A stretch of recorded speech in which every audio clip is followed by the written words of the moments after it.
It's Friday, August 16th. Bob Price on Canada's Business Beat. Not a good month or quarter for the business of making stuff. StatsCan reporting the manufacturing sales in June were down 2.1% and were 0.3% lower from the entire second quarter. Vehicle parts sales taking the biggest hit in June, falling 2.9%. Largest overall declines for Quebec, Ontario, Alberta, Saskatchewan, and Manitoba.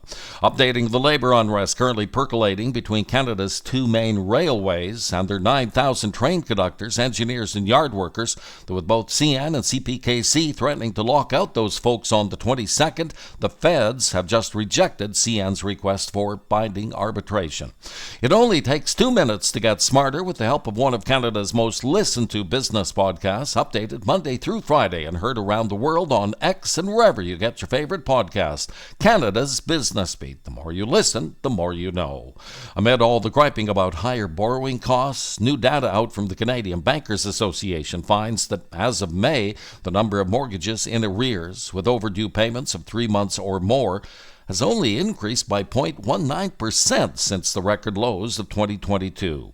An application for creditor protection is next, as Canada Jetlines has just become the country's third carrier to go bust in less than a year. The low-cost airline, which flies primarily out of Toronto, grounding its planes after failing to find a new investor. Lynx and Swoop, the other two to turn out the lights. Canada's two largest banks, the latest to pay the price for sloppy record-keeping, with the U.S. Securities and Exchange Commission fining the Royal $45 million and the TD $46.5 million for bookkeeping violations.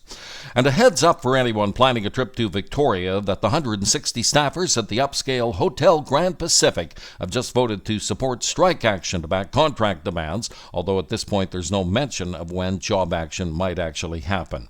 And that will do it for your Friday. Thank you for listening. Bob Price on Canada's Business Beat.